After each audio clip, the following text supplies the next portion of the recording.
16 de noviembre que pasará a los anales de la televisión española como un día aciago, el antaño todopoderoso universo de Sálvame, ese coloso mediático que parecía inquebrantable, se encuentra sumido en una caída libre sin frenos, arrastrando consigo la desesperanza de lo que una vez fue un imperio. Ya no son buenos tiempos para lo que queda de aquel entramado de pasiones y polémicas, un ecosistema donde cada escándalo era un ancla y cada grito, una promesa de audiencia. La verdad, cruda y desoladora, es que ya no queda nadie para salvar este barco a la deriva, y su agonía se consume ante los ojos de una nación que observa atónita su desmantelamiento. La prensa nacional, implacable como siempre, habla en términos brutalmente directos, no solo del inminente y agónico final que se cierne sobre ellos, sino también de la estela de deserciones que ha dejado el navío. Artículos con titulares tan lapidarios como «No somos nadie en caída libre» y «Sin frenos» tras el abandono de la colaboradora estrella. O «Ya no queda nadie», se quedan sin colaboradores y agoniza su final. Resuenan como el tañido de campanas fúnebres. Esta es la historia que nadie te ha contado hasta hoy con esta crudeza, la verdad detrás de las luces que se apagan. Por cierto, antes de que sigamos desentrañando este laberinto de traiciones y fracasos, te pido encarecidamente que te suscribas a nuestro canal Tus 50 Favoritos, para no perderte ninguna de nuestras investigaciones exclusivas y profundas. Es completamente gratuito y tu apoyo nos permite seguir desvelando las verdades que otros se atreven a silenciar. El clímax de esta dolorosa epopeya se escenificó el último día de Belén Esteban en pantalla, una despedida que, lejos de ser el canto del cisne que se esperaba, se transformó en un auténtico fracaso televisivo. A pesar de los anuncios a bombo y platillo de la promesa de un día especial, la audiencia fue un mazazo demoledor. Ni siquiera alcanzó el 2% de cuota, quedándose en un pírrico 1,5%. Aquella noche, la princesa del pueblo, quizás sin saberlo, sellaba el destino de un programa que había sido su hogar durante más de una década. Un hogar que ahora parecía más una mansión abandonada que un palacio de la tele. ¿Es este el fin de una era? La pregunta resuena en el aire, cargada de melancolía y de una innegable sensación de vacío. Y es que la cosa no acaba aquí. La desintegración del que fuera el formato estrella de la televisión española no es un suceso aislado, sino la culminación de una serie de decisiones, de lealtades rotas y de la inexorable erosión del tiempo. Aquellos que un día fueron el epicentro del entretenimiento se han convertido en la sombra de sí mismos, atrapados en una espiral de números rojos y de un olvido público que parece cada vez más ineludible. Pero, ¿qué piensas tú al respecto? ¿Crees que este declive era inevitable o pudo haberse evitado? Déjanos tu opinión en los comentarios. Nos encanta leer vuestras perspectivas y entender el sentir de nuestra audiencia, desde donde quiera que nos estés viendo. El viaje del universo Sálvame comenzó con una resurrección insospechada en el entorno digital, intentando replicar su magia en YouTube, para luego dar el salto a una cadena de TDT bajo el nombre de Ni que fuéramos Shh. Sin embargo, esa chispa original que los catapultó a la fama no logró encenderse con la misma fuerza. La verdadera prueba de fuego llegó con la oportunidad dorada de regresar a la televisión generalista, esta vez de la mano de Radio Televisión Española, un movimiento que prometía ser su gran regreso triunfal. Pero la realidad fue mucho más cruel. Un fracaso estrepitoso que se saldó con audiencias desastrosas, un golpe fatal para sus maltrechas aspiraciones. Fue en ese momento de desesperación y de ruina televisiva cuando las ratas empezaron a abandonar el barco, unas antes que otras, cada una buscando su propio salvavidas en el vasto océano de la televisión. Rostros emblemáticos como Chelo García Cortés, Víctor Sandoval y Lidia Lozano, quienes habían sido pilares fundamentales de la fábrica de la tele, se desvincularon, sus nombres resonando con el eco de una lealtad que se disolvía. Luego vino el golpe más reciente y mediático, el adiós definitivo de Belén Esteban, dejando una herida abierta en el corazón de lo que quedaba del programa. Quedaban, pues, en los últimos tiempos apenas 3 mosqueteros de este menguante imperio: María Patiño, Kiko Matamoros y la ya mencionada Belén.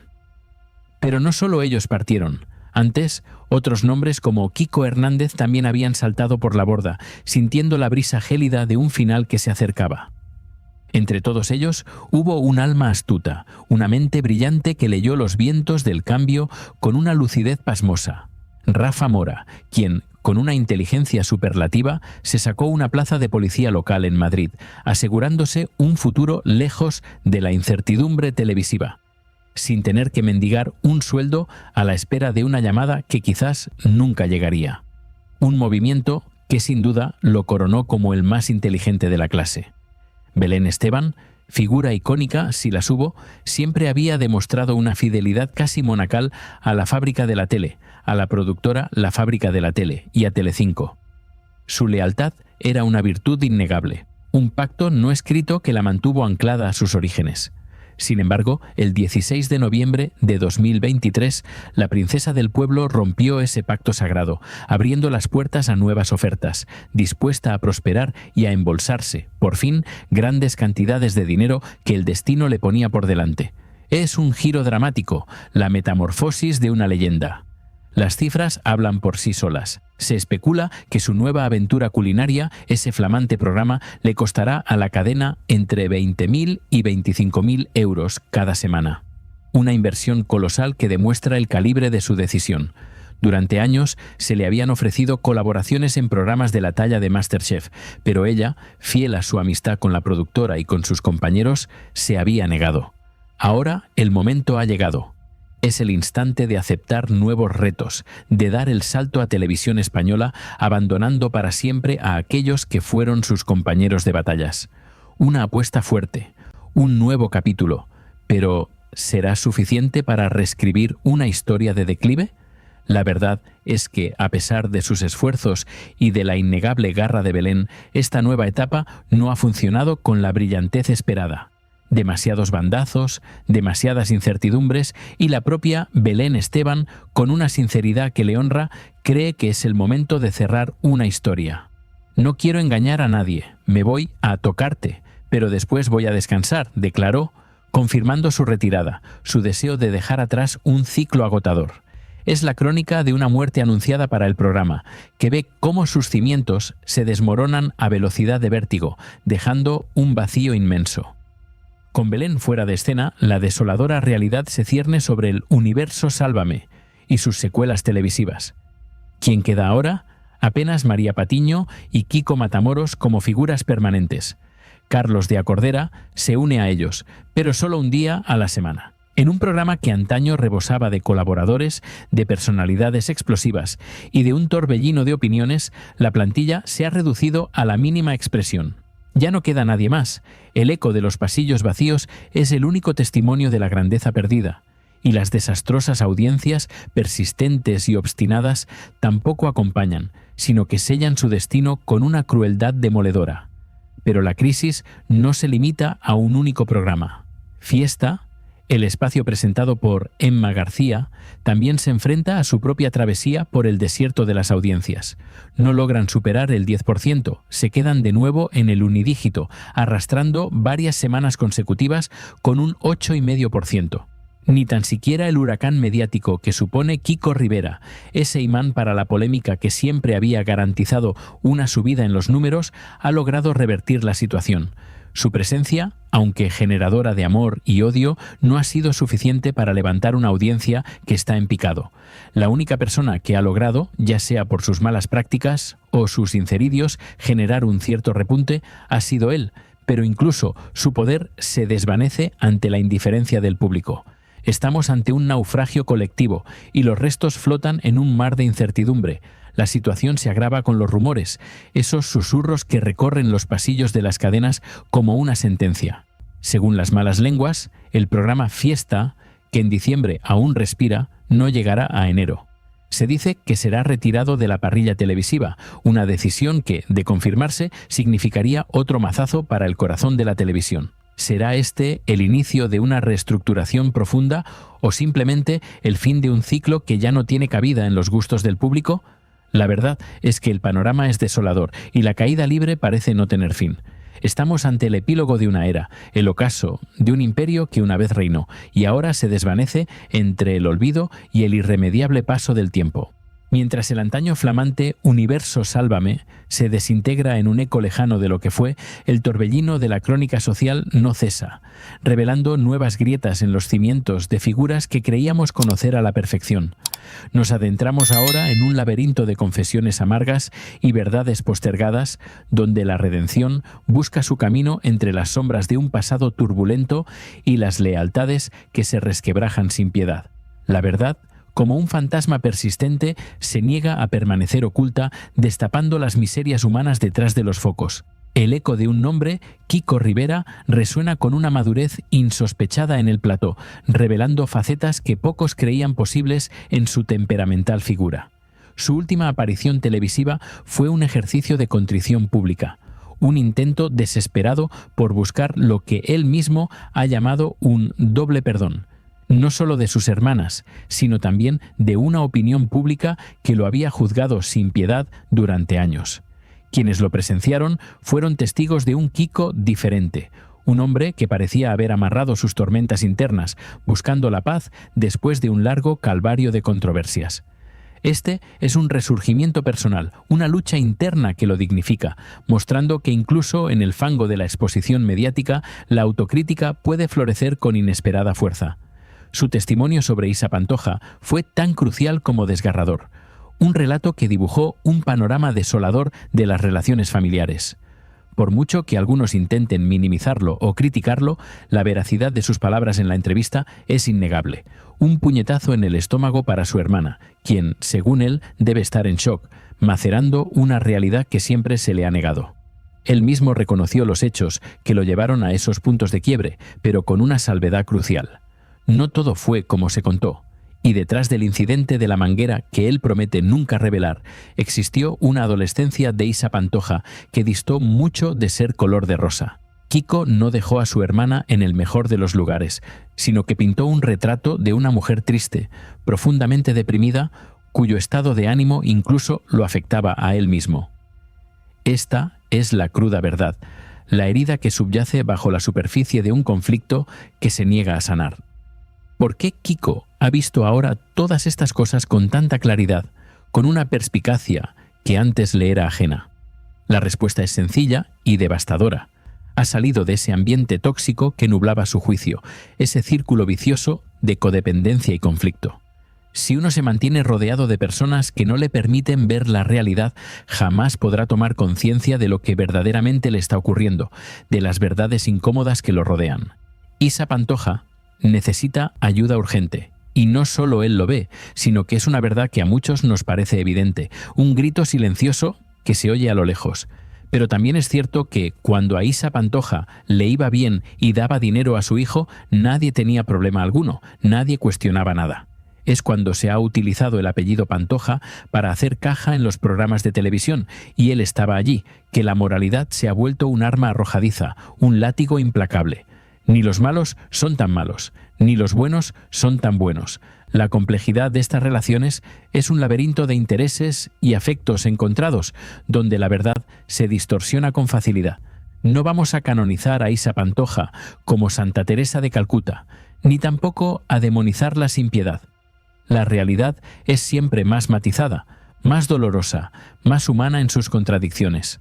Pero el drama no se detiene en las confesiones familiares, en las redenciones a medias de los hermanos Pantoja.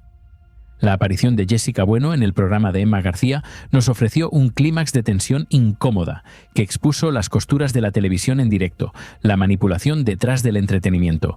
La presentadora, con una dureza inusitada, le preguntó a Jessica por una supuesta visita al ginecólogo con Kiko Rivera y su hermana Isa. Una pregunta que se sentía fuera de lugar y de contexto. La modelo, evidentemente nerviosa por su inminente baile, intentó esquivar la pregunta, refugiándose en la excusa de los nervios y los pasos de su coreografía. Aquel momento fue un zarpazo de la televisión que puso a la protagonista entre la espada y la pared, obligándola a elegir entre su presente profesional y un pasado que se negaba a sepultar, un pasado que la perseguía como una sombra. Emma García, con un tono que dejaba entrever su frustración ante la evasiva, no dudó en responderle con una revelación que desnudó la hipocresía inherente al formato televisivo. Jessica, te voy a decir una cosa, porque yo antes de hacer este tipo de preguntas a una bailarina, yo consulto y digo, ¿le habéis avisado a Jessica que le voy a hacer una pregunta sobre Kiko Rivera? Y entonces la respuesta que me han dado es, sí, le puedes hacer la pregunta que quieras. De hecho, por eso he planteado la pregunta. Jessica, quiero que tú lo sepas también. La sala quedó en un silencio sepulcral, una bomba de relojería que acababa de estallar en el plató, dejando al descubierto la estrategia deliberada del programa para generar morbo a cualquier precio. ¿Qué tiene que ver preguntarle a Jessica sobre un ginecólogo con su baile de dentro de 1 hora y media?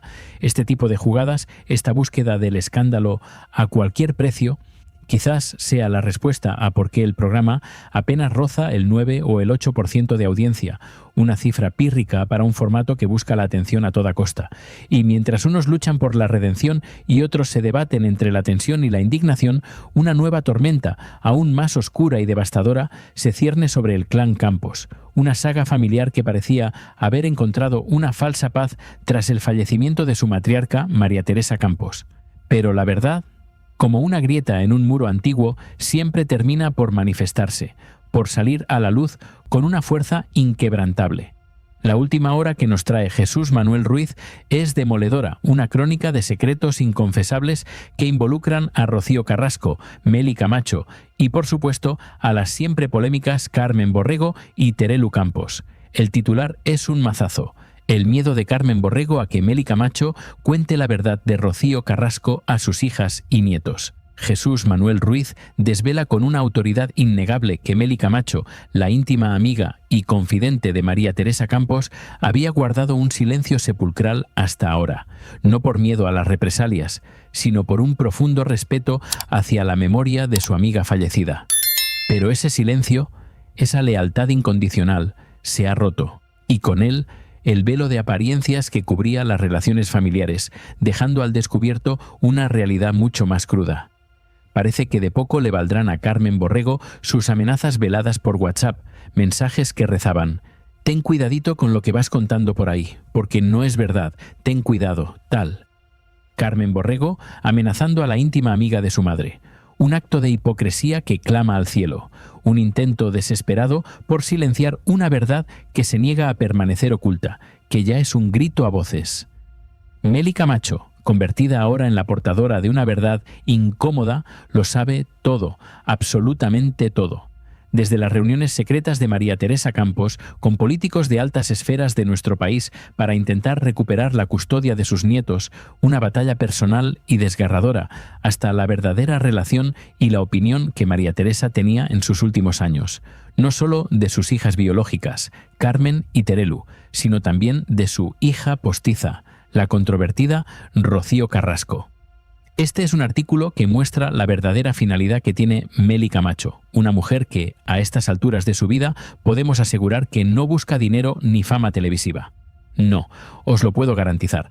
Ha llegado hasta un punto en el que las cosas se tienen que saber, una voz que rompe el silencio en nombre de la verdad, cueste lo que cueste. Dicen que aún no se ha contado todo, que Meli Camacho ha mantenido una discreción absoluta, casi monacal, respetuosa con su querida compañera de vida y, por extensión, con sus hijas. Pero ese respeto, esa cautela tan humana, ha llegado a su fin, agotada por la injusticia. La primera entrevista que concedió Meli en el año 2023 a la revista Semana fue una semblanza fiel y conmovedora de la vida de Rocío Carrasco, pero en aquel momento Meli no quiso adentrarse en la verdad de las dos herederas de la periodista nacida en Tetuán y criada en Málaga. Fue un error de respeto, un silencio que Carmen Borrego interpretó como debilidad, mostrando sus peores garras, las de la amenaza delictiva, un comportamiento inaceptable.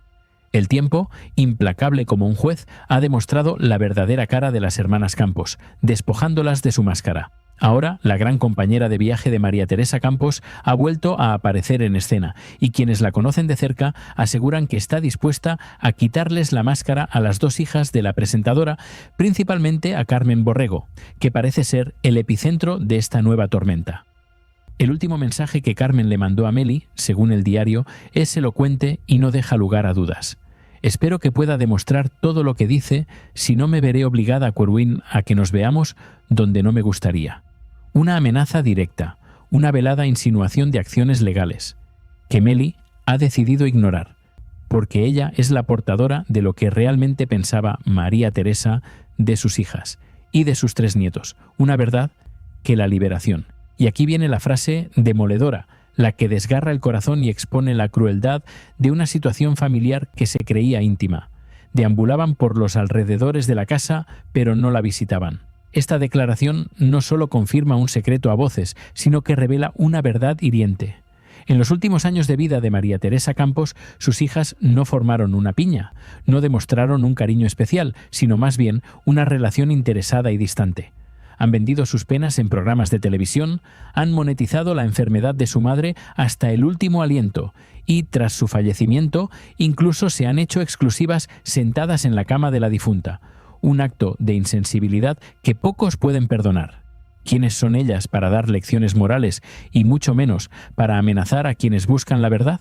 La amenaza de Carmen Borrego a Meli Camacho tiene un origen concreto, un detonante que expone la ambición desmedida que subyacía en sus actos más allá del amor filial. Meli reveló en un programa de Telecinco, En el tiempo justo, de Joaquín Prat, que Carmen Borrego tenía una obsesión total por formar parte, a nivel económico, de todos los programas y de todos los proyectos de su madre. El último de ellos, ese espacio de podcast en YouTube, donde conversaba con Meli Camacho, fue un ejemplo claro.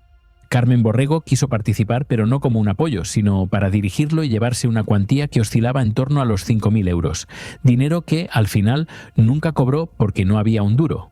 La historia de Pasta, no sentimiento, se desvela con una crudeza impactante, dejando al descubierto la verdadera motivación detrás de los lazos familiares. Meli Camacho es la conocedora de un sentimiento que Teresa se llevó a la tumba, un sentimiento que, según ella, no era bonito, sino lleno de amargura. En el último cumpleaños de la comunicadora, su hija Terelu estaba de celebración, con una fiesta que tuvo lugar tan solo 6 días antes del fallecimiento de su madre, un contraste doloroso entre la celebración y la agonía.